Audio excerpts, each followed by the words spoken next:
Welcome back to the Buy, Grow, Sell podcast. My guest today started a company in 1992. He ran it for 30 years and he built an amazing company without even having an exit in mind. He grew this business, went through 3 different technological transformations, took on an institutional investor, and then found himself on the right side of a $60 million deal to a NASDAQ-listed company. That's Jason Howard's story. And it's an amazingly open and honest story that I know you're going to love. He really gets into the deeper side of the personal journey, why you don't always have to have the same kind of structured plan that every entrepreneur tells you need to do. And just there's a real value in understanding how to follow your nose, understand what's important to you, and still come out with an amazing exit. Enjoy the show. Jason, welcome. Thanks for coming along to the Buy, Grow, Sell podcast.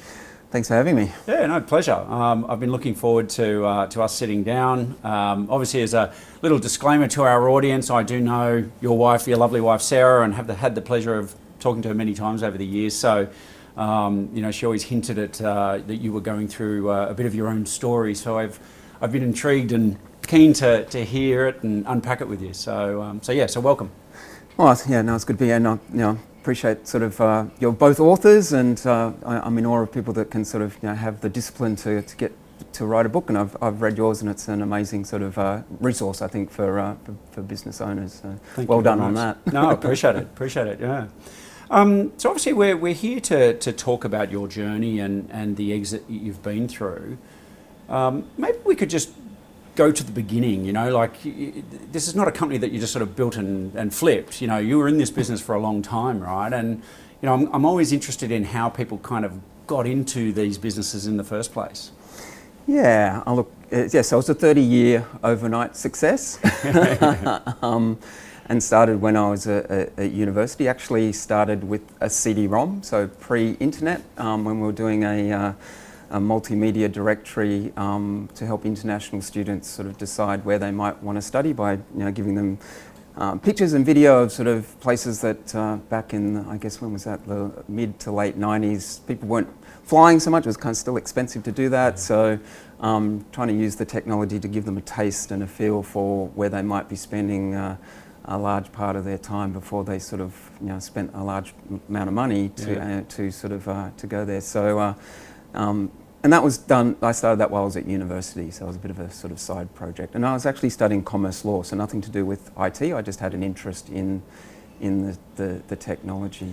And was it that you just, because you were in that kind of environment, you just saw the need, you saw that it just as an opportunity, or was there something else that kind of got you into this? No, look, it's kind of interesting as well. A lot of my career has been almost by chance, like in luck, sort of meeting the right people at the right time, and I guess that's sort of not unusual for a lot of people. Yeah. So one of the big influences sort of in my life was when I got to I came from the country. Yep.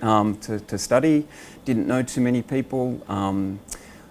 Joined an organisation called ISEC as a commerce student, which was an international economics and commerce society. Mm-hmm. Met some great people, including Sarah, my wife. Nice. And it was through that I just sort of, I guess, was exposed to people. Part of that was sort of going out and meeting businesses to sort of sell an exchange program that organisation operated, putting proposals together. There were people there that were using sort of computers right in the early stages of desktop publishing to sort of make things look good. So it was just all these little influences that exposed me to different things that I was just very lucky to be a part of. And I met sort of my co-founder through that organisation as well. So. Wonderful how these sort of formative relationships can end up being, so impactful through your journey. I was still focused on becoming a lawyer for some reason. Yeah. So I did see that through and got a job actually in one of these big towers, well, not a bit further along, but only lasted about 6 months. If you're a regular listener of this podcast, then you know that we're all about straight talk. So here's something straightforward for you. This show is built on decades of actually doing this kind of work. And our book, Exit Like an Expert, is the actual guide and framework this entire show is built on. We talk about how do you value a business? What are buyers really thinking? And what does a sale process actually look like? This is not some kind of motivational book or technical journal. It's a practical guide that's designed to help business owners get real results. To get a copy of the book, go to exitadvisory.com.au, or you can click a link in the show notes. It's funny the amount of people I've seen, I call it the MasterChef thing, you know, because if you've ever watched MasterChef, it's always full of lawyers who go, I did that, but I think I want to do something different. So it's a good base degree. Like I've used it a lot through running a business. Of course, yeah. It certainly made me feel more confident in certain situations where, you know, contracting or sort of even engaging lawyers, sort of knowing sort of what I need them to do so I get value out of them rather than them just sort of, you know, spinning their wheels and wasting my time or charging me more. But so it certainly was a good foundation, but I realised quickly that wasn't an environment that I would probably have thrived in. And I was still running this sort of business as a side so I'd go to work in the city, and then sort of we had an office in Double Bay that we were sort of doing all this sort of, you know, organising sort of film shoots and to sort of do videos of people and to create this multimedia CD-ROM. But then the internet came along. Yes, yes. I keep explaining that to my kids about, well, when we had to study, we had to go to the library and borrow a book. You know, they still don't know what that is. But I think it's cool that you've gone in and obviously you had an influence to study commerce and law as a part of that, I guess, and you managed to have a great little commercial opportunity, which is, you know, I'm a big believer in hands-on learning, you know, so I think that sounds like a really great mix for you. But out of interest too, like your parents, do they run businesses? Was there anyone pre that kind of part of your life that was almost an example of, you know, some sort of an entrepreneur or business person? Not at all. No, they were both teachers and there was nothing really. It was kind of, yeah. So it was really that organisation. And I wasn't like commerce wasn't really a main focus as well of studying. Law was sort of the thing that I was looking to do, and I just combined it with a commerce degree. Yeah, gotcha. And it was really that international student organisation, and I guess in a way that exposed me to sort of things outside of Australia. I hadn't sort of travelled outside of Australia before joining that organisation, and maybe that's sort of what it kept my maybe sort of opened my eyes to sort of that international student perspective. But even falling into that market was a bit by chance as well in the journey, and it ended up being another sort of, you know, incredible sort of. It's a massive niche, very sort of valuable sector that not many people know about, and we were just lucky to sort of fall into it, find a need, develop a solution that people sort of wanted to pay for and build a business around it. I actually think about like that 30-year journey as 3 different businesses. Yep. So yeah, there was the multimedia sort of company to start with, and then we transitioned to sort of an internet directory and an advertising sort of business model for a number of years. And then in about 2010, we sort of identified this sort of problem with sort of this friction around sort of submitting the application that international students had to go through, and we saw a way that we thought we could provide a solution that improved that. Awesome. And that's the business that sort of we built from about 2010 to when the business was sold at the end of 2023. So there was sort of, you know, even though I sort of have worked for one company, I feel like there were 3 different businesses that we built, and I learnt different things from each of them as we went. It's fascinating, and it's, you know, clearly timing too of you developing that final piece of the model, and we'll obviously get to that, but so much of what you sold was obviously built on really good foundations of understanding that sector and watching it evolve and then evolving with it. So but I'm curious, you know, this starts off as a thing while you're studying, you know, perhaps it starts making a little bit of side money, a bit of side hustle sort of stuff initially, but was there a particular point where you started going, hang on, thing's actually got legs and potentially is worth something? The business was never built with an idea of an exit. Yep. And so it was more a way of sort of supporting a lifestyle. So the first key thing that it supported me to do was to actually travel to the UK. So Sarah, my girlfriend at that time, wanted to work in the UK, so she went across first. And maybe that's why I sort of decided that I wasn't up for being a lawyer either. So it took me 6 months of sort of being apart from her to think, I think I need to go to the UK. So I guess framed it as a way of growing my business, the multimedia business outside of Australia. So we took a CD-ROM over and in a backpack and Nice. and sort of opened the UK operation and. Ended up staying there for seven or 8 years, sort of growing sort of what we were doing here in Australia into the UK. Yeah, cool. So it wasn't ever, and again, like I think, as it was like those 3 different businesses, it was almost like they just rolled in sort of to each other, sort of without any clear sort of. It wasn't a sort of. We didn't sort of sit down and go, oh, okay, well, this is what we need to do now. Yeah. It was just experiencing it and responding to the customer needs to a certain extent, sort of trying to find that sort of real problem and real pain point that we thought we could build something valuable around. Yeah, nice. And again, it took us 30 years, but we got there eventually. Yeah. I think it's great. I mean, it's as I say, it's usually at some point, and you mentioned you didn't build it with an exit in mind. And I find there's lots of people out there who use the analogy, the best time to plan your exit is the before, the day you start or the day before you start your business and stuff like that. And I've actually never been a subscriber to that theory. I don't think anybody who starts a business, I might put a small caveat here for SaaS founders, because SaaS founders very much start with this thing will probably never make me money. The payday is on the sell. And so they probably try to short circuit what you did in 30 years to get to that end transaction. But for the most part, I think people kind of fall into what they do. I was an engineer for somebody else. I did stuff. I thought I could do it better. Well, there was a restructure. I found myself, they kind of fall into it. And I think most people's goals is, well, I want this thing to pay me some money. It's got to wash its own face. There's other worries other than trying to think about an exit, because for quite some time it's not really worth anything, right? Like, it's not something that's saleable. And so I guess, I'm always interested, because I think people start to think of an exit more once they feel like, and maybe they don't all think of it like this, but I think once people have got something potentially to lose, they start going, well, I probably need to protect this or think about what I do with this in the future. Did you have any moments like that during the journey?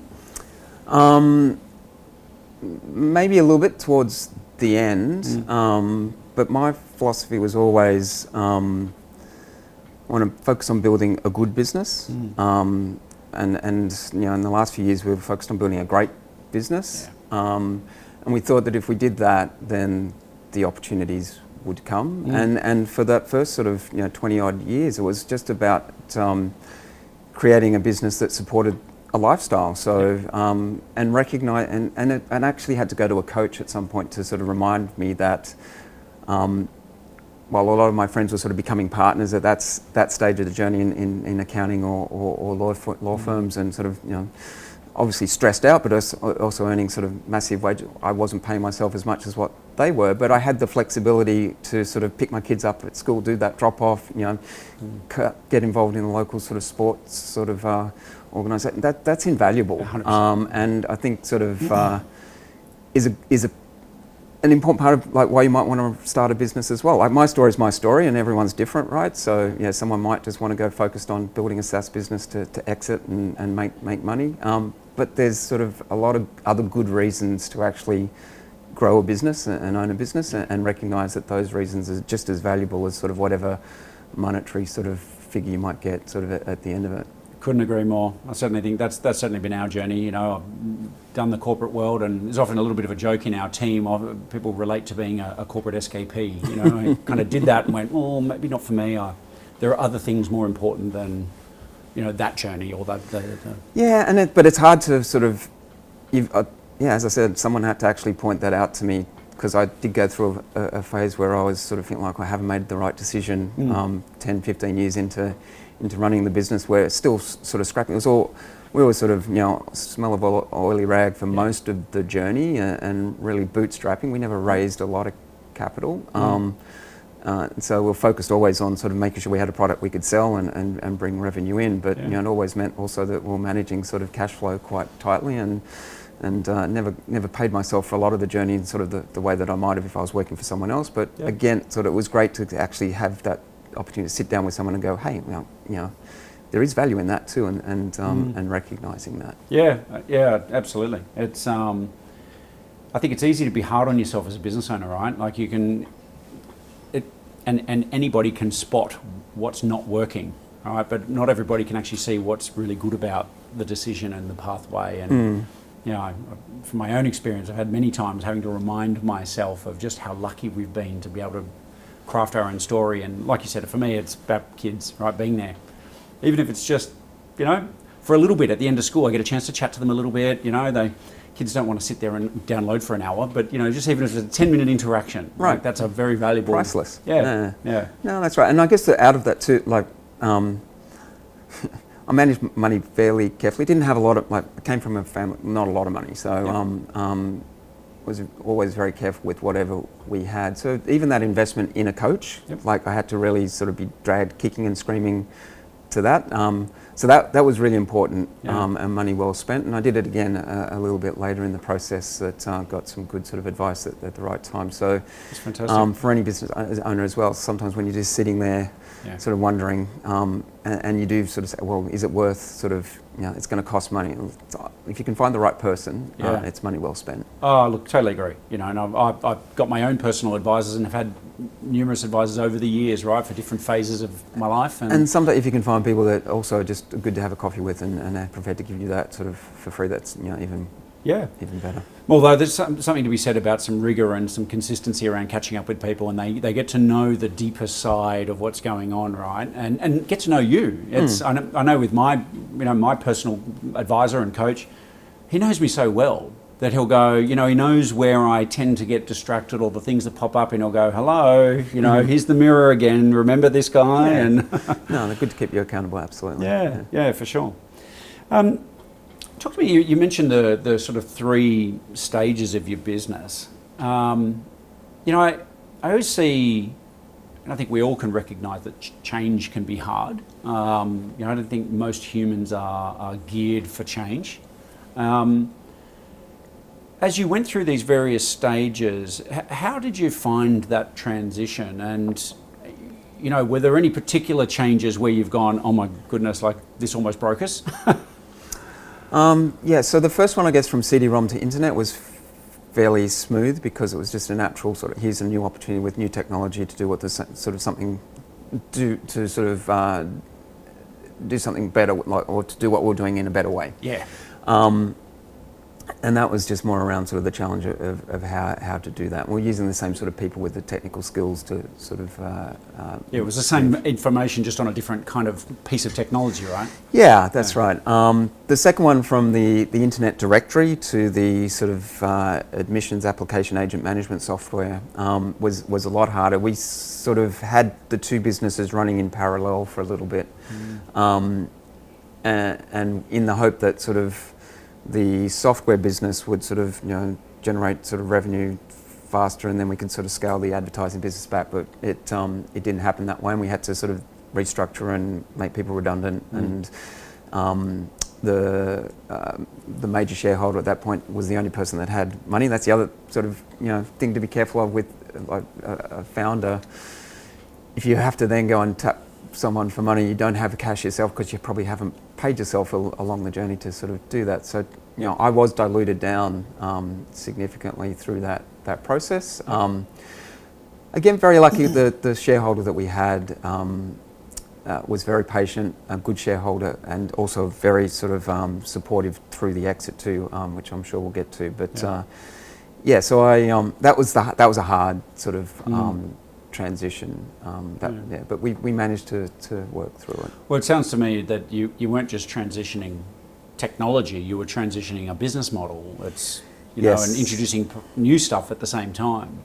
Yeah, the biggest lesson I learned out of, I guess, that directory business and an advertising model is it's hard. You have to keep sort of going back to resell and resell and resell. So, we saw that there was an opportunity to maybe develop a business that was more based on a transaction model that would scale with the success of our clients. Yeah, so that was sort of also a big reason why I think we did well out of the exit too, because we had a good business model. Yeah, and I suppose too for your clients, the people using your platform, it's all about user experience, right? I mean, if it's really easy for them to do what they need to do and they have a good experience, they're going to tell all their other friends who want to be international students too.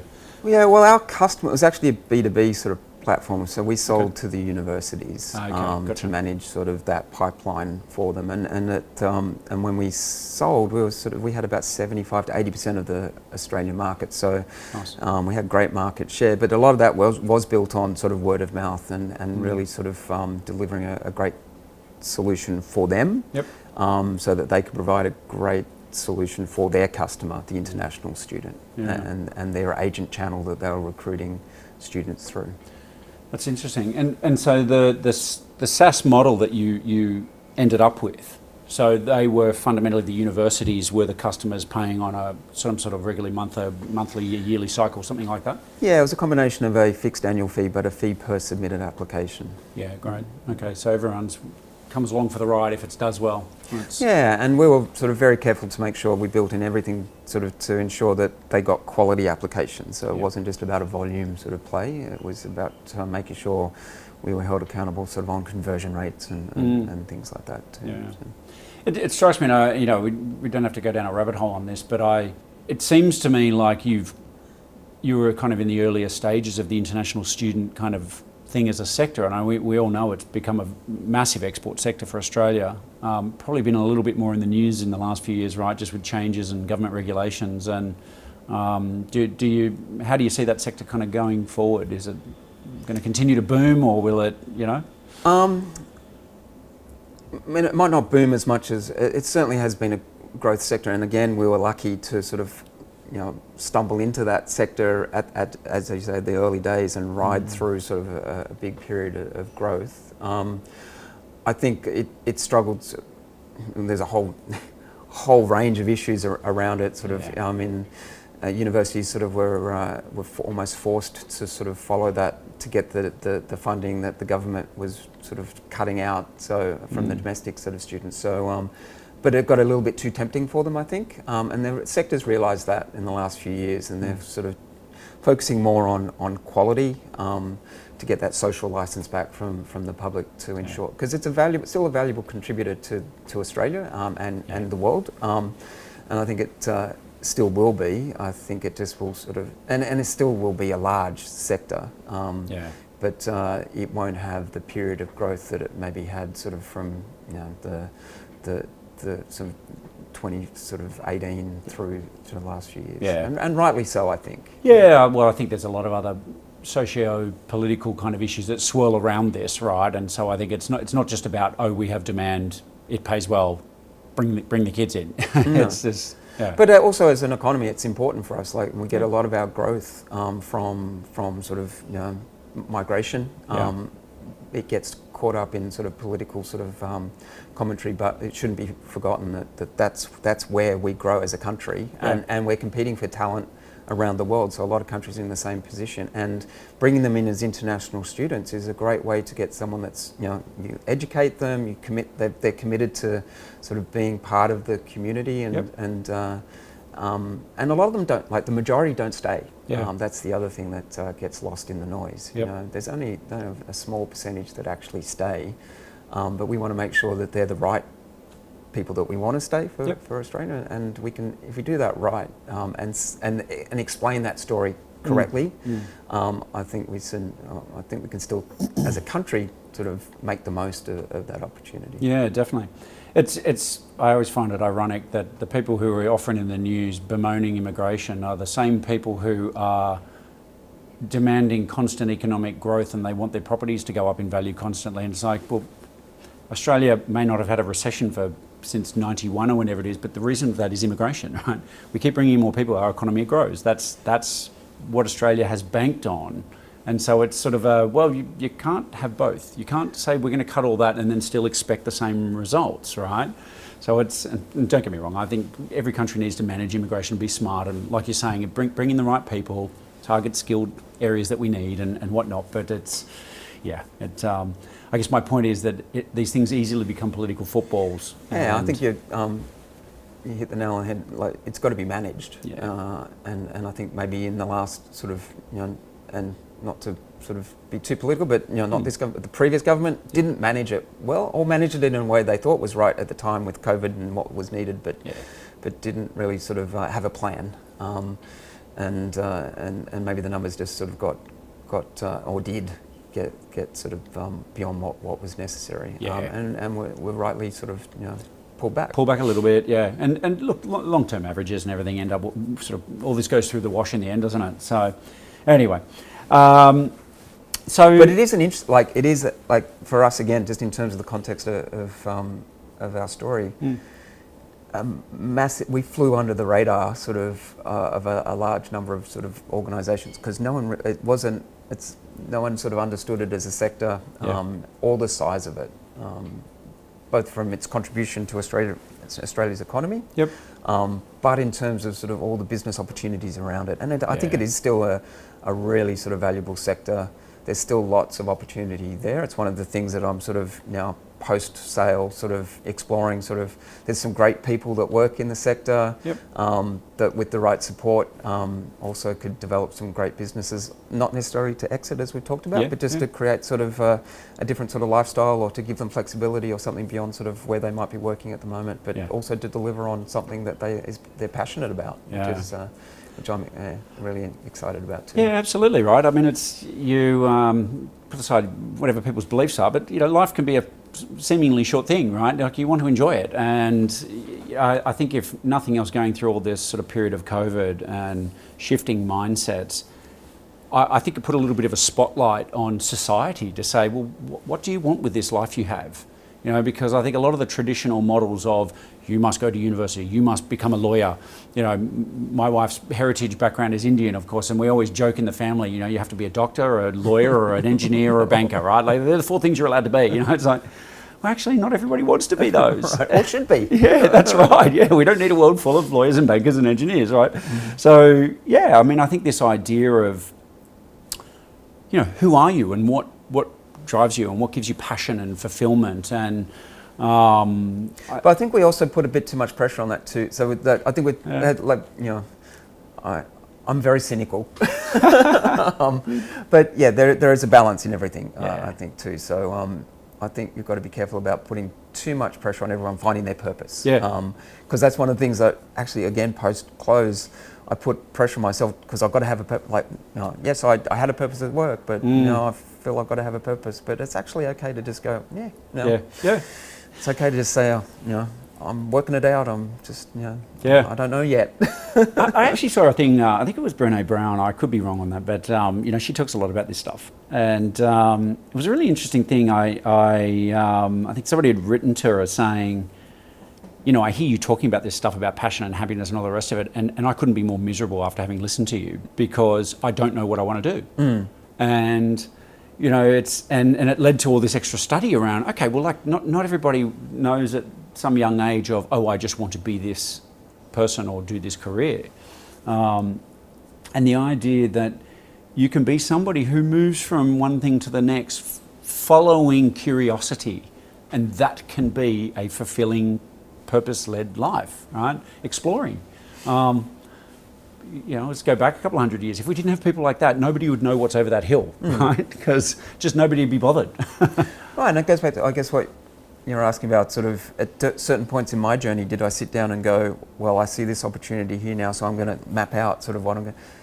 It didn't go like that at all. Like, all of, it's been just a bit of a fluke, bit by chance, but, if I'd have been starting it now, I'm trying to do the Simon Sinek, what's my why? And I don't know what my why. Why do I need my why? But it's, I think it's and again, different things for different people. But I think if you stay open to sort of opportunities and be careful not to put pressure on yourself, and like we're talking about with sort of our kids, your kids, sort of, it's okay to sort of, if someone sort of hasn't got a clear view of what they want to do, because they'll find it. We'll find it eventually. Yeah, yeah, well said. I keep telling my kids, I'm on my third career. Now this I believe is my last, this I've found my passion, but it took 2 other careers to find it. And so it's okay to start something and go, do you know what, I don't want to do that anymore. And look, and again, like I said, sort of, now it took me someone else to sort of point out the fact that, you know, running your own business actually has other values than just sort of the paycheck. And to value that. Sometimes you need to be reminded by other people too. And I'd love reading sort of all those self-help books and management and strategy books to sort of try and take away bits of it. But you've got to be a bit careful, I think, about sort of getting too hung up on it all. Yeah, that's right. Yeah, I mean, it's there to give you guidance, not to be necessarily rigid, right? All these ideas and models. And, you know, you mentioned reading the book, you know, we obviously talk a little bit about this. You know, what is your focus and where you want to go, but not being, you know, I guess too obsessive about certain things. So I know I still go through this same thing myself constantly, talking to Shanti, my wife, you know, and okay, because I get excited about stuff and we should build this and do that and that. Well, hang on, does that actually support kind of what was important to us about our personal life? Right. You know, it's, I keep saying to anybody who'll listen that I think business is a wonderful thing. It fascinates me. But I don't think any of us are born to do business. You know, we're born to live our life, and so the big important question is, what kind of life do you want? You know, and hopefully, if you're lucky, you can have a business that is the vehicle that helps deliver that for you. And you know, in some ways, I actually think if you can, and nobody can do this consistently every day, but if you can look at it a little bit through that lens, maybe it helps detach a little bit from, you know, the business is me. Well, actually, it is an asset, and it's not me. I love it. I'm passionate about it, but one day I will have to separate from that business in one way, shape, or form. So how do we, you know, start getting our head around that as an asset and how that it's, separate it from the owner, from the founder. Yeah. No, look, you're right. I didn't do that, and that. As much as I maybe should have, and that's one of the things in hindsight, sort of, and after reading a book, like, oh yeah, that made sense. I should have actually read the book before it wasn't written, in fairness. So, but yeah, I think there's still some sort of fundamental things that I think you've got to get right when you run your business to make sure you just give yourself the options and opportunities when they arrive to sort of make the right, or to take advantage of them. And looking back, I can see sort of some of the things we put in place that made good sense and really sort of, you know, we didn't realise why we were doing them at the time, but they certainly helped us sort of, you know, survive some of the challenges, some of that restructuring, and then also take advantage of sort of an exit opportunity when it arrived. And I think you cover some of them in your book in terms of just, you know, building a good business, having sort of, you know, good systems and processes, you know, having your accounts sort of in order, your contracts stored somewhere where you can sort of, you know, find them quickly and easily, you know, having your sales pipeline in a bit of a structured way, knowing sort of some of the key metrics around your business and what drives it. But all those fundamental things are really critical and fun to get right too. And I really enjoy working on the business rather than in the business, and maybe that's sort of also, you know, that separation sort of element that you mentioned. Start to look at it slightly differently, don't you? It's And one of the key things I did towards the end as well, I was really keen on making myself operationally redundant. So that also had implications post-sale as well. I think that's a key thing as a founder and owner. If you can try and sort of if you've got the opportunity, if your business is sort of a size that sort of warrants something like that, not feeling like you need to be the person that's responsible for everything, because at some point it's going to have a life of its own, and like you can't be there for your kids all the time either, right? So you've got to sort of just have this you know, separation. It's very similar. It is, isn't it? I use the analogy all the time. Like, you know, nobody becomes a parent and thinks, oh, I want a dependent child who has to live at home for the rest of its life. We all think we want them to be, you know, flawed but independent human beings who can go out and create a life. And, you know, I think businesses, a lot of businesses do just shut down, and it is a really good question for business owners to ask themselves is, would I like this business to have a life beyond me?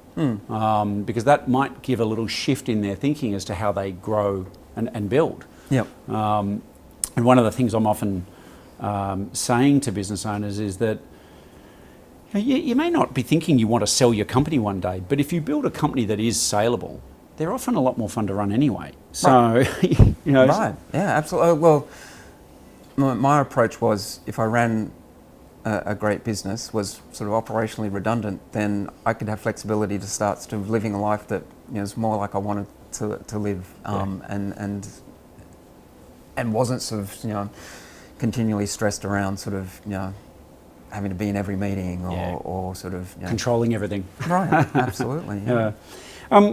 Love to just come back to the business again. It's I love exploring all these kind of personal stuff. I had one question because I know I've had a few clients going through this recently. You made the shift to a SaaS model, and with that came a shift in probably your pricing and the way you engage. And I've had lots of clients. SaaS has been the darling term for a while now, right? How do we get a recurring revenue model because that drives value and it drives sleep at night factor, right? You've got money coming in. But I've seen a lot of companies really struggle to make that leap. And even from, how do we price it to how do we have the conversation and shift traditional clients off this and onto the new model? And how did that go for you guys? Well, it was definitely a challenge. So it was a different way of charging for this product with the universities. I guess, and even sort of coming up with sort of the structure and the pricing. It was a bit of a sort of a guess. And it's actually like a few of the people that I've been working with post this out, like that's part of sort of the discussion I'm having with them around like how do you price something sort of like that. So we talked to a lot of our customers, took them on that journey, and they eventually got used to it. They understood it, and there was a lot of people would say, oh yeah, but I'm used to just paying a license fee for software. And from the product we were selling into universities, we had to go through tenders and procurement and not just the business owners themselves. So we're having to convince sort of people who really didn't understand why what we had was important to the business so much. So got asked a lot of questions. And I think, and that's partly why it took a while. It took a while to sort of, get the first couple of clients and then a few more. And that probably builds confidence as well. So right, and then towards the end, it wasn't an issue because it was just standard. Yeah, this is the value prop. It is what it is. Yeah. Right, and we structured it so that even though there was a fee per application, it tailed off. So if volume went up to a certain level, they didn't keep paying it as much. So we were fair. Yeah, it sounds like there's benefits for both, right? To keep. Everybody's aligned around more numbers and more students, so yes. it makes sense. Yeah, and the interesting thing around it, so we were very we sort of as a business we were very clear around what our purpose was and what the problem was that we were trying to solve. We were very clear about who we were solving that problem for, so that we had in our mind sort of who our customer was. But we also then tried to align sort of that business model to sort of that purpose and customer, so that it made sense to them and was one that they were willing to. And I think that those three things together sort of really created sort of a momentum that helped sort of grow the business in the last sort of 5 or 6 years. Yeah, nice. And so we through COVID and sort of quite sort of difficult times like that, we managed to sort of get through that pretty well. Yeah, brilliant. Changing gear here, at some point, and I believe your key investor was Navitas, is that right? Yeah, that's right. Yeah. Bringing in partners is something that can be amazingly helpful and beneficial, can also be quite contentious with founders. Mm-hmm. How did that investment come about? Were you looking for investment, or did they come and tap on your door? Like, what did that look like? No, again, purely by chance. Yeah. So one of the things I've learnt through this too, and in hindsight, when I started the business, there was a co-founder who was great at sort of helping develop the idea. Also, still was pretty influential in some of the early contracts. Had a couple of key sort of points in the business that really helped out. But I was the one that was doing all the work, and a couple of the business startups I'm working with now, I'm very sort of keen to make sure that even if there's a couple of founders, that it's very clear between them who's going to be the person actually doing the operation, because I think they should get more of the, it's not just a clear 50-50, which is definitely what we ended up doing. A 21-year-old sort of thinking, didn't know, very naive, didn't really think sort of much beyond it. So I started sort of at that point. So my co-founder,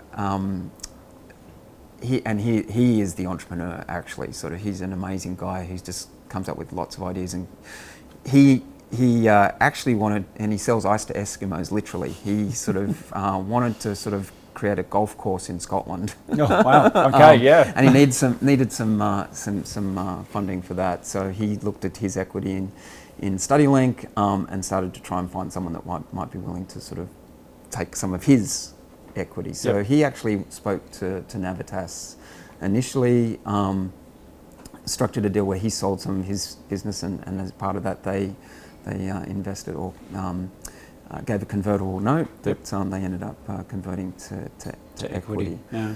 But again, like, it seemed to make sense for me at the time. They were a sort of large educational provider in the international student space.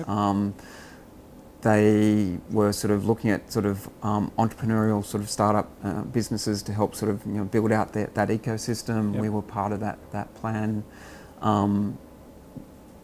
But also, as I said, they were very patient, sort of, even though they became the sort of major shareholder, because they understood the sector. I think they were also very patient. They saw the opportunity with the business, that last business that we were building, and were very patient to sort of give us the time to grow it through that period, like you're saying, the transitioning the business model for the sector, and taking sort of the universities on that journey, and then allowing us to develop the momentum. Yeah.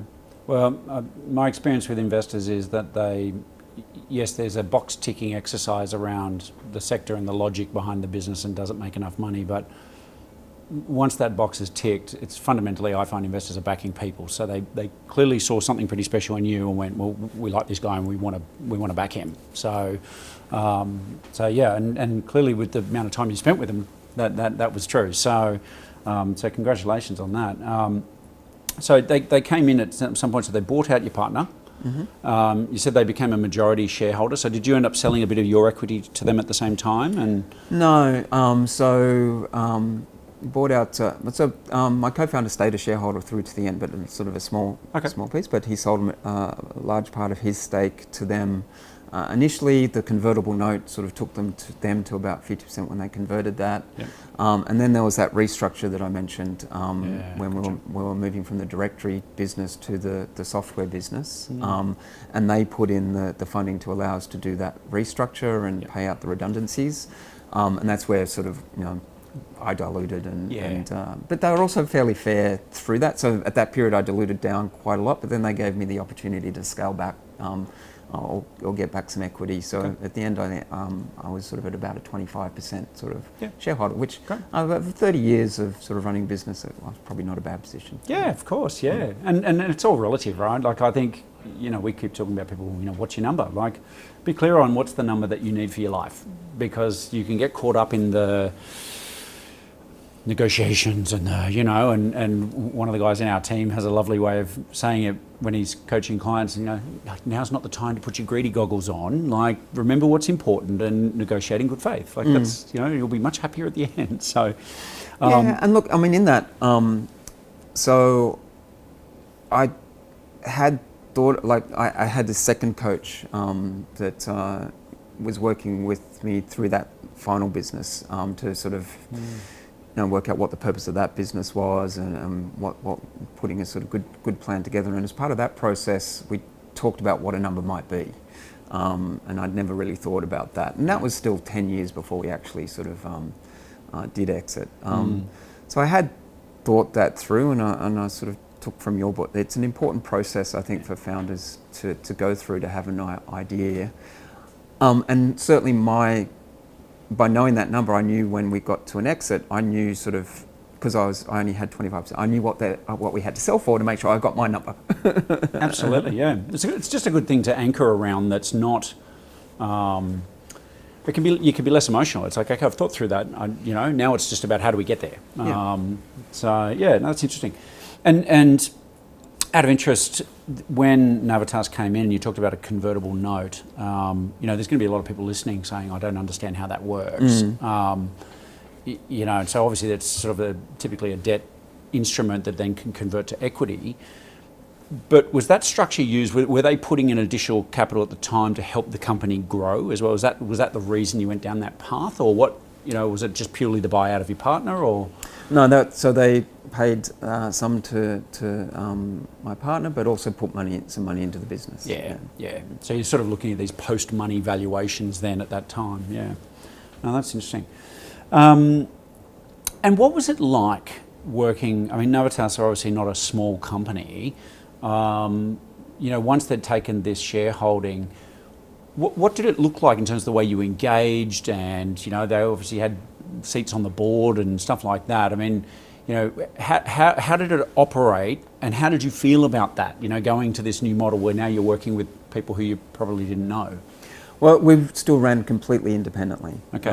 So they just put a person on the board. We had a very small board, and left us to our own devices, really. Supported us with sort of office space if we needed it, but that was it. Yeah. So. Did you feel a sense of, was there additional sort of reporting obligations though? Was that just turn up or were you already in a rhythm of our board meeting covers all that anyway? We didn't have a board sort of meeting structure, but we had sort of like accounting and financial reporting sort of fairly well set up. They provided a little bit more sort of discipline around that, definitely. Sure. There was fairly light touch. But also, again, they had sort of key people that we could tap sort of at different times if we needed to, in terms of getting strategic advice, or they also had university partners so they can introduce us to sort of potential customers, and I think it gave us, they had a good reputation in the industry as well. So, great.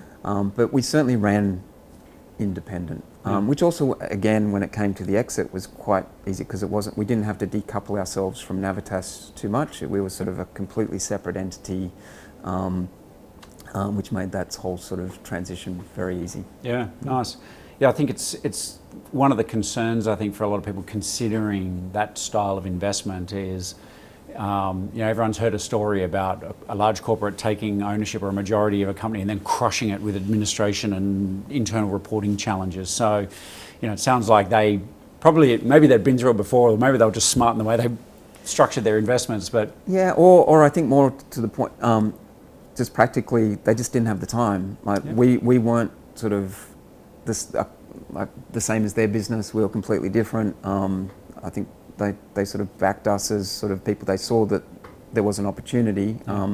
They certainly sort of helped sort of develop some of the ideas along the way, but they were prepared to just let us sort of go and do it, which was great. And I think that was a valuable strategic partner to have, to give us that space. Yeah, no, that's great. It's one of the things I think, certainly one of my key questions is what was it like being the CEO afterwards? But it sounds like you just got to keep going, doing what you're doing, but now you've got a kind of a big brother that gives you a better support structure. Yeah, so in that sort of sense, with Navitas as the major shareholder, it certainly was a bit like that. Not that we ever felt like,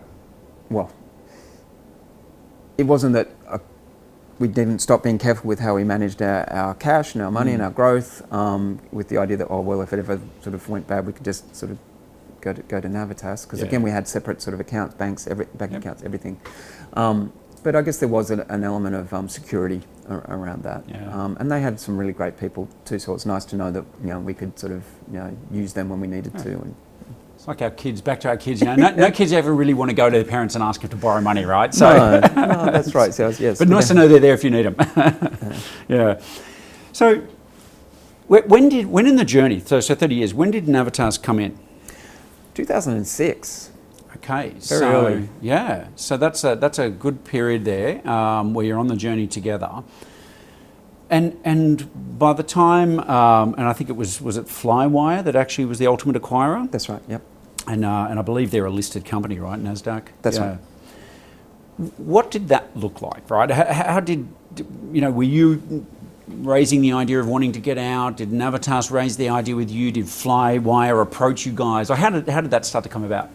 Yeah, so we were, Navitas, to be fair, they also put us on a good sort of structure of developing a 3-year plan. Yep. So we'd done one, we were sort of, then... Do you mean just, sorry to cut across you, but do you mean strategically? Yeah, That's right. Not an exit plan, just No, strategic growth. plan, Yep. yeah.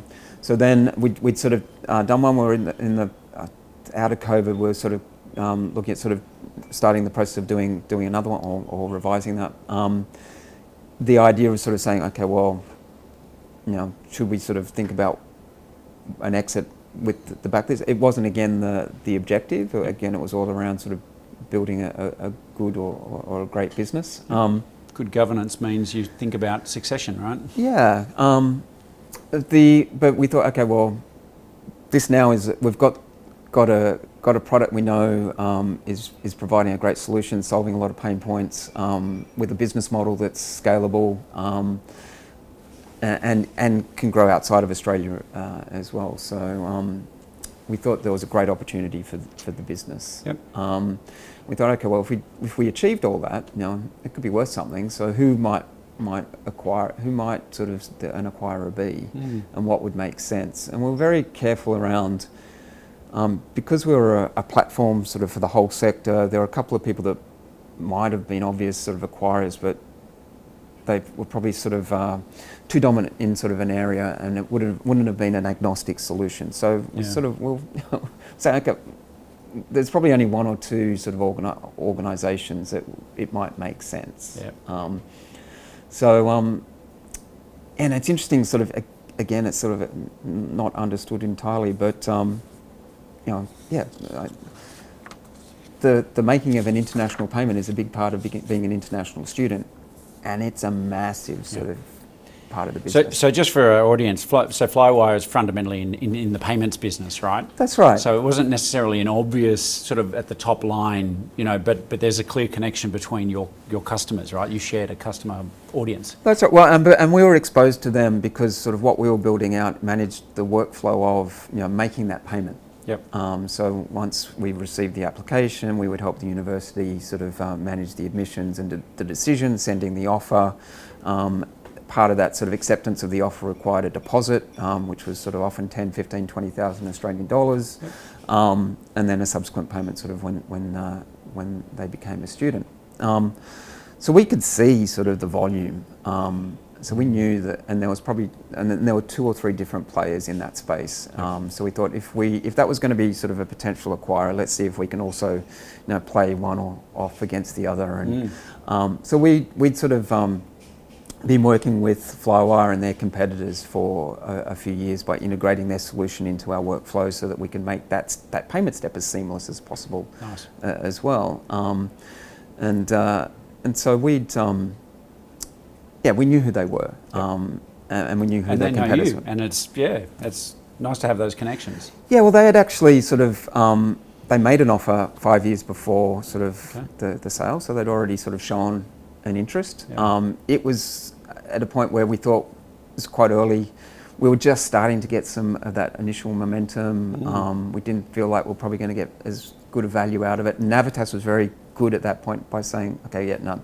We're not ready. We're not ready. We think we can do better, and if that's going to be sort of where the outcome that we want, and also that it was kind of exciting and fun building this business, and we wanted to keep doing that. Yeah. So the timing wasn't right then, but they'd already shown an interest, and then they came back. So we weren't looking. We'd only just started that 3-year plan where it was sort of starting to sort of be something in our minds, and we were talking to sort of Navitas about sort of who sort of the potential acquirers might be, but there was no process that we went through. It's really interesting, and I'm going to dig into that a little bit more in a second. But at the time that you did sell to Flywire, it sounds like you were predominantly the Australian sector, but were you managing other universities and things like that overseas? Was there an overseas market for you? Yeah, there was. So Navitas was a global sort of education provider, so we were sort of, we'd rolled out sort of our solution into their overseas campuses. Yep. We'd seen the that US was Canada, US, UK, and we'd seen that as part of our growth strategy. So that was the first stage to the sort of put a foothold in sort of these overseas markets, and then leverage off their partners in those markets to sell to universities. Yeah, nice. Yeah, so it's just another one of those threads, though, isn't it? You know, I find Australian founders, leaders, often, you know, they've got an idea, or it's gone past proof of concept. You know, they've got something that's working, and too many people kind of try to join this dot and say, great, I've got a little business here and it's working well, and we'll just go to the US and this thing will take off. I'm like, yeah, it's never that easy. Particularly in the US, yeah, it's a huge market, and we even had a crack at it with the directory business and didn't do well there. But which is why I guess when we came to trying to sort of grow the software business, we took a slightly different approach to sort of be a bit more strategic about it and not just think we could land in country and start selling. Yeah, put up a shingle and off you go.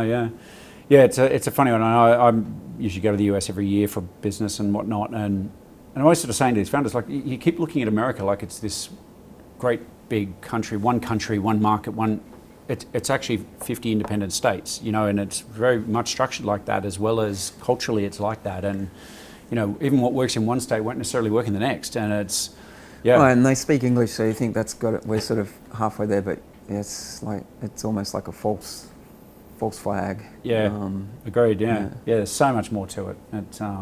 Yeah, that's interesting.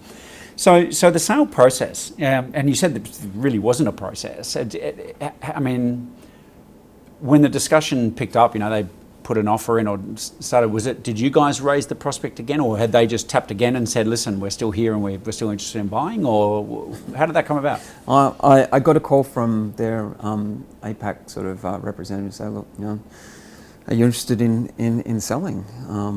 Or having a conversation around that. And you must have known this person reasonably well, I imagine? Yeah.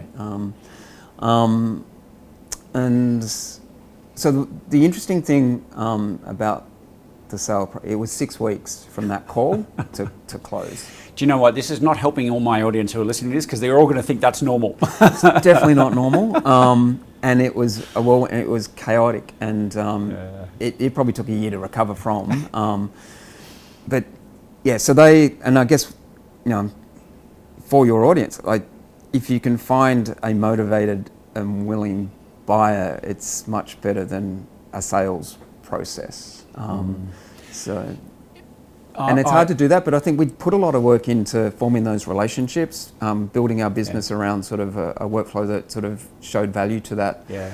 Having a couple of people that might be competitive in if we did want to run a sales process. So they had in their back of mind, they wanted to sort of jump first, because they didn't want this other business to be potentially sort of coming in and undercutting them or getting them out. So there was a few things that we had thought through, but it's not always that. Yeah, definitely not the way it usually works. Well, and I think to extrapolate that idea for a second, I'm seeing a lot, and it has been like this for some time now. There's a lot of buyers in the market.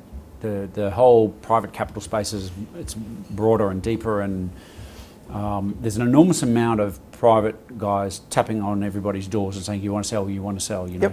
And I think a lot of business owners can fall into a little bit of a trap there, because A, they're actually not ready to sell. B, they've never been through a process, they don't really know what they're doing.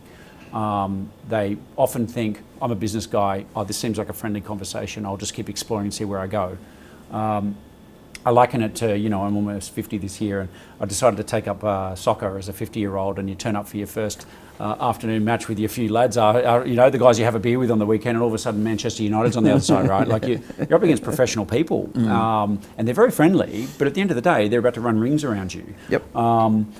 And I got lots of emails and reach outs from organisations like that. We buy sort of family businesses, and I had to chat to a couple of them. But again, like, I guess we did think through why we wanted to exit if we wanted to, and we felt like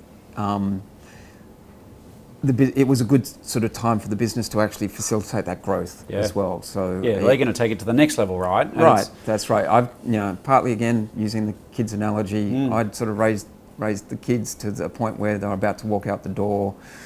I'm not going to stay with them to sort of on the next stage of the journey. I think it's a time to find someone else that can help support them through that next stage. And look, it takes a level of emotional intelligence to be able to make that call, because, and I do see it, I'd love to see it a little more, but there's numerous business owners I meet who go, look, I've built it to where I can take it. I'm not that guy to go to that next level. It's not my experience, it's not my background, I don't have the connections, I don't have the capital. It's not, recognising where you add the most value and then knowing when to step out and go do something different where you can add value again, that you'll probably find your passion. But I think that's an interesting and important part of the journey for any founder.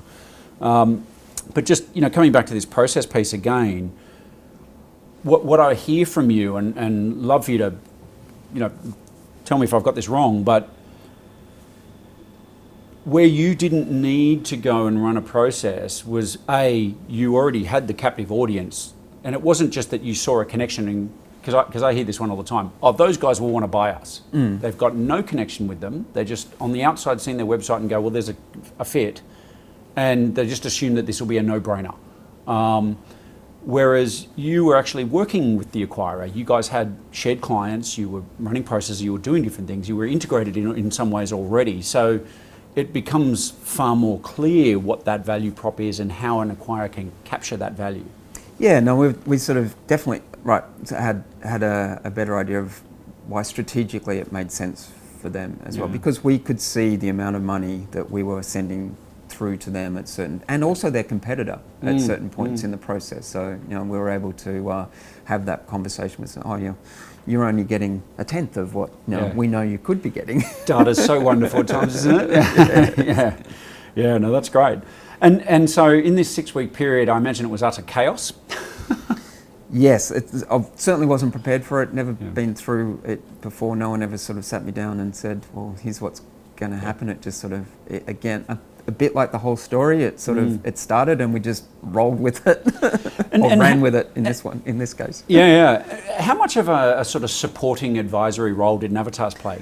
Huge. Yeah, so again, I guess with them, because they had a finance team, they were able to play that sort of advisory role. So they took the lead on the negotiation. They had professionals who do this for a living. That's right. So we were, again, very lucky that they were the major shareholder and had the expertise to do that. So my role in it was just basically providing whatever information Flywire and their due diligence team needed as quickly as possible, and answering as many questions as I could, sort of while sort of the CEO at Navitas and his team negotiated sort of the nuts of the deal. Nuts and bolts, yeah. I mean, essentially, like, I guess you can ask sort of how we came up with the number. Yeah. And again, it wasn't a sort of scientific process. And it was slightly different because I guess they were willing to buy it. It was a strategic sort of call. And because they'd sort of made an offer 5 years previously, sort of in my mind, sort of, and we'd done this sort of strategic plan. We knew what the business we thought was going to be worth in 3 years. So I said to them, it's like, look, we've just started on this journey. In 3 years, we think it's going to be worth this. You came with an offer, 5 years ago of that. We think we're worth at least 15 times that now. So that's where we started. So that we gave them an idea of what we thought the value was if they were willing or wanting to buy. And the reason why it was 6 weeks as well was that, again, being a NASDAQ-listed business, they had sort of earnings calls and they wanted to make an announcement sort of at an earnings call, and so they were driven by that deadline. Yeah, which having worked in a large US multinational listed on the NASDAQ, I can tell you those reporting things were very, very frustrating many times because you'd have to make little shifts to make somebody look good in front of the press, but sometimes these things work to your favour, right? Absolutely, so absolutely happy to leverage that. And look, all credit to like the StudyLink team and the people that we worked with. Like they just lent in and did what they needed to do to sort of provide the information and answer weird questions. Yeah. And it all came together. But yeah, it was pretty frantic, chaotic. But again, I think just that, and there were things that I guess if we'd had more time, I personally as well might have made different decisions around sort of how things might have been structured. Sure. But we just had to sort of get it done, and in hindsight, it's a very wasn't imperfect. Perfect, but, look, end result, definitely not complaining. Yeah, there's a bit of an expression amongst my other professional colleagues who do the kind of stuff of work I do, and it's that you'll lose a deal 3 times before you close it, and it's okay. It's a little bit of a running joke on how hard it is to get deals done at times. Was there ever a point in this process, when you start off serious discussions and negotiations where you thought, oh, this might not proceed, or? No, I think it was always fairly sort of positive. Yeah. There were sort of, I guess, times when we thought we pushed back a bit on certain things, and they were like, "No, we just don't have time. We've gone to the board. We've already got approval for this." And I don't know whether that was true or not, or whether just positioning. But we sort of, we pushed them. And look, Flywire were fantastic as well through the process and post as well. So there was some things that didn't sort of make sense during that 6 weeks that we reviewed later, and they were sort of willing to be a bit flexible on certain things too, which was great. No, that's brilliant.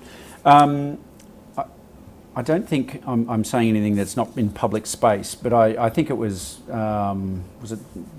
it a US dollar transaction? Because I had an Australian dollar equivalent that was, I think, 60 million or something like that. I don't think there's anything publicly put out in terms of an actual number. Oh, isn't that? Okay, so the people are guessing then. But in terms of where I was leading with this is, numbers, the number and the terms are not separate items, right? The terms wrap around the number. What was that broadly structured like? Was there, and typically I'll context, I'm always saying to our clients, there's always an element up front, there might be a deferral, but then there could be an earn out, and that's contingent around achieving certain, KPIs and things like that. Did you fall into any or all of those buckets? All of those. So there was certainly sort of an amount that was paid sort of as cash on close. Yep. I also, and this is something I learnt and would have tried to have done differently if I had more time, but I was the only sort of shareholder that got both cash and Flywire equity. Okay. And because I was the only one as part of that, the Australian Tax Office didn't treat it as a script for script deal, so I paid tax on my Flywire stock at the price it was at the point of sale. And of course, things changed and their share price actually dropped half. So I paid a lot more tax than I needed to. But that's okay. Well, that was the fourth bucket, script, which a lot of people don't get traditionally, right? Unless you're being bought by a listed company. So it adds an extra layer of complexity, right? And I don't know whether we could have changed it anyway. But they would in hindsight, I would have sort of gone back and said, well, maybe it gets priced at the point where it's issued to me, because it was part of the way to lock me in. So I got sort of certain tranches sort of after 1 year and 2 years of staying. So that was sort of the only thing that maybe didn't sort of work. But yes, we had sort of an amount that was paid on close. I discovered a nice sort of element of that. I didn't realise as well, because we were running a fairly good business, we had sort of an amount of cash in our bank, and I didn't realise that capital would actually be divided up on top of that. Yeah. So there was a bonus that I'd... And hopefully it had franking credits on it too, so you... Yeah, so there was an element of that, but then yes, there was an earn-out that was tied to sort of KPIs. A lot of them, and this was sort of... The 6-week discussion with Flywire was more around, they could see sort of... the two businesses together were worth more, so it was about, okay, how do we maximise that? How do we turn 1 + 1 into 5? Yeah. And so a lot of the sort of KPIs on the earnout was sort of around sort of the things we discussed through that week around sort of where the that integration and the synergies and how to get there as quickly as possible. And because they were NASDAQ listed, there are a lot of elements in how we're still running a good security, we were very, very conscious of sort of the data we had and sort of, we sort of, as a small business even, like we're over-engineered on security and things, but not to the level that required for a NASDAQ-listed company. So a lot of US sort of requirements around SOC compliance and things like that that were key parts of the earn-out. Yeah, it's actually an interesting point. I think a lot of Australian founders, directors, owners miss. You know, back to this idea of, oh, well, look, you know, we'll just sell to a company over in the US and they'll just pay us lots of money for it. A, they're not silly, they understand the valuations of companies in Australia, but B, it's never that simple. There's always complications. I had SOX compliance working in a US company, I understood what's involved, and so it actually can even shape how they want to structure the deal so they can avoid additional problems in you know, stateside. So it's just, there's always more complexity than what people think.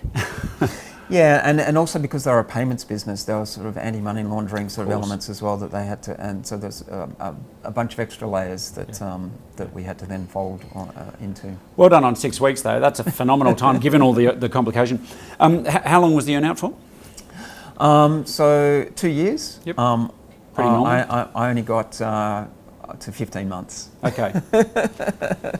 Explain that to me. What happened? Like, did you want to get out earlier? What was the... No, well, it's interesting.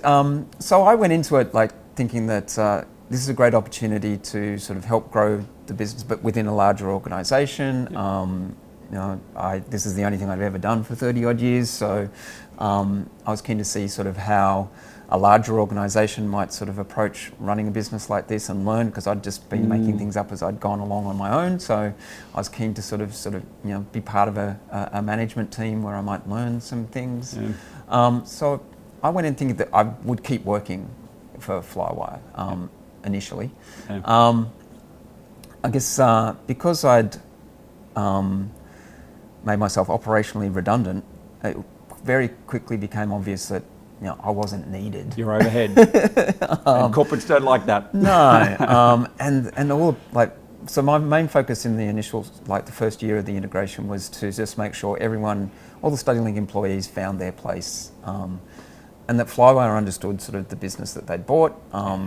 Tried to sort of, you know, explain to them why they couldn't make decisions that they were trying to make, like to wrap an admissions business into a payments business. Yeah. It's just sort of different. And then after that had been done, there wasn't much more. Like, I was sort of trying to help them sort of show how strategically it could sort of help their business. The market had shifted quite a bit too. So like, we got the timing sort of really, like, right. There was 6 weeks. If it hadn't have been done on that date, if it had been sort of 2 weeks later, they wouldn't have probably wanted to buy it. Wow. Because you know, countries started to shut down for the immigration story that we talked about. International students became sort of, you know, on the nose, and people started to close out their sort of their international student program, and it came under the microscope. So that meant Flywire then, they bought us for a strategic reason, to sort of start buying sort of workflow solutions around their payments payments platform. But they then had to focus on their core business after the market turned. So it sort of lost a bit of that focus and attention. Yep. So but they were very happy with the business that they bought. I even went back to, like, my concern was, have they bought value? Like, I'm really worried that they haven't got the value. You want to feel like that you've delivered. Yeah. Right. So I joked with them sort of, you know, 12 or 18 months after. It was like, you know, if you want, I'd buy it back, like, if you're not happy. But they're like very happy, and most of the staff have stayed, and they've sort of, you know, found their roles within a larger organisation. Yeah. But and that's a shift too for a lot of people. But for me, it meant that I was struggling to sort of do things that I was feeling like they were getting value out of. I was getting frustrated that they'd give me a project, I'd do it. Like, nothing happened with it. So they did large corporates. Yeah, and they did a round of redundancies at the beginning of 2025. So I was just sort of, they just included me in that. So I didn't quite make my 2 year. Oh, I didn't. Did they pay you out though for the rest of the earn-out? Yeah, again, very fair, very honest. Yeah, great. They honoured everything. Early marks probably not a bad thing, but how does that lead? And I know you mentioned this in the beginning. Is how did that impact you personally? You know, suddenly you're there, you're doing all this stuff, and you're primarily thinking about them and value, and that they've captured what they bought, and, you know, putting them first, which is an honourable thing to do. And all of a sudden you're swept up in a redundancy. I mean, how did you feel after that? Yeah, look, so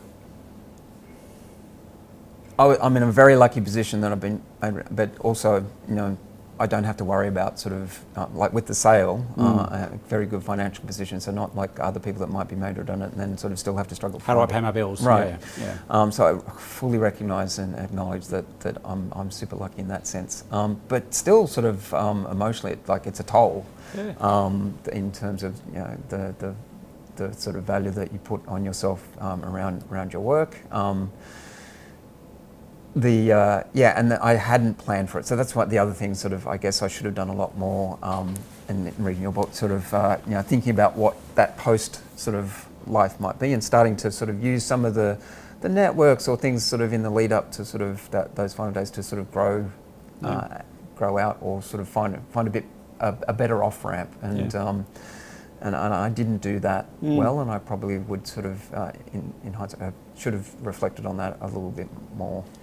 Understandable why you didn't and couldn't. It's, you've been in a sort of cyclone of activity and negotiations and all that sort of stuff is very much all consuming. A discussion I was having with a business owner the other day, we were talking about this very thing, prepping yourself for the next stage. And he was kind of grinding his gears because he didn't really have anything that he could go, yes, this is my thing. And sort of looping back on our conversation about passion and purpose and all the rest of it, I was saying to him, it actually isn't about you saying, I have my next big passion project to work on. I said, it's more probably just about you having your hand on a guardrail somewhere that you just go, look, that it's not necessarily going to be my next thing, but it's just somewhere where I might put a little bit of effort and energy. Right. It'll give me something to do. It might be one day a week volunteering at a business thing or, coaching somebody else but just somewhere to put a little bit of focus. I don't know, what are your thoughts about that? Yeah, no, I think that's right. Just trying some different things or, so I'm doing a lot of coaching and mentoring sort of now. I probably could have started doing that a lot earlier and I might have been in a better position to be able to sort of do that and should have. But again, like in hindsight, you don't have the time and there's lots of other things going on.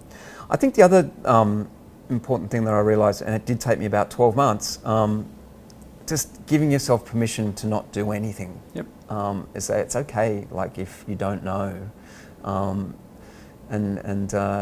you always feel a bit under pressure when you're talking to people and they say, "Oh, it's great," and what are you doing now? So, and you feel a bit sort of guilty saying, "Oh, I'm nothing."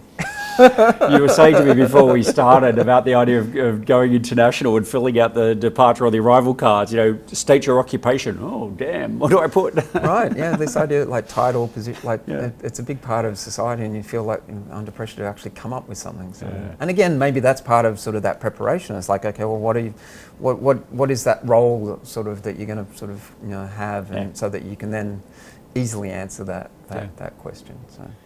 Oh, my biggest tips for anyone running a business is not to necessarily focus on the exit, but to focus on building a great business. And there's some key things around sort of doing that, knowing sort of what the problem is that you're solving, delivering a great solution to solve that problem, getting the pricing right, but staying focused on that as well. And one of the key things we did towards the end was also knowing what we weren't going to be.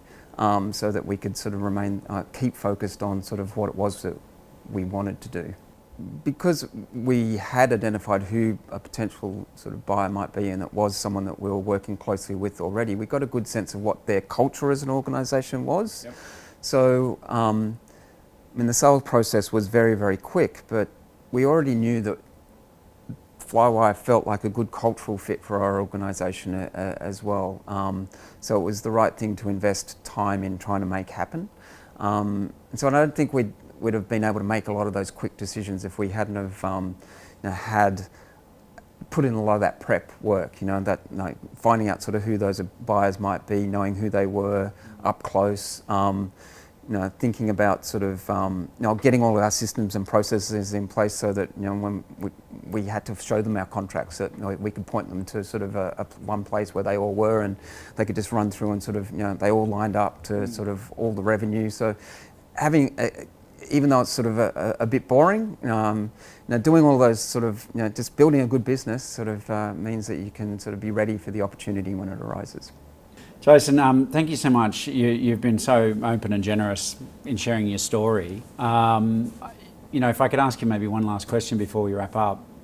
If you were to go back to young Jason back in the day, I mean, is there any sort of advice that you'd give him knowing what you know now? Oh, wow. Look, I think stay curious. And again, it's probably like, it's what suited me. Don't say no to sort of an opportunity because you never know where it might. And I haven't, right? So, and again, like I guess it's sort of, it was not a planned journey. I said, so I said, don't worry. It doesn't have to be. You can follow your nose, right? It'll all work out. Yeah, that's brilliant, mate. Thank you so much. Really appreciate you coming in and good luck to your audience as well. Highly recommend they sort of read your book because a lot of I could see sort of in hindsight a lot of what I did discover were sort of written down there. So it's certainly worth the read. So well done on doing that. And look, at the moment I'm sort of I've been through it, so if there's anyone that sort of wants to reach out and sort of have a coffee or just sort of get in more detail about sort of what I've experienced and if it can help them, then I'm happy to do that. Brilliant. We'll put some details for you and LinkedIn and etc. into the show notes. And look, if anybody's hearing this and wants to know more, reach out. Right, like that's where we go from here. So perfect. Brilliant. Thanks again. No worries. Well, what an amazing episode. I really hope you enjoyed hearing Jason Howard share his story. This is a great example of a classic SaaS company that ended up with the right kind of journey. They took on an institutional investor, they ended up selling to a strategic acquirer that's listed for a huge amount of money. But what I loved about Jason's story is that he breaks the mold around what a traditional SaaS entrepreneur's meant to do and what their journey's meant to look like. He didn't start a business with the idea that he was going to have a massive exit. He started a business because he wanted to have a good lifestyle, and he recognized the importance of being around and having family and doing things that were maybe a little out of the traditional role, and just saw the deep intrinsic value in taking a path that's maybe less wandered. I think Jason is just really open and honest about the feelings and the ride that he went on, but in the end, he had an amazingly successful story, and he's just got a great insight that I think all business owners can benefit from. I hope you enjoyed the show. I think the most valuable stories we share on this show are not the ones where everything went right and it's a beautifully well-scripted story. It's the one where they're honest, open, things went wrong and founders faced challenges and dealt with failures. They're the ones that we can all relate to.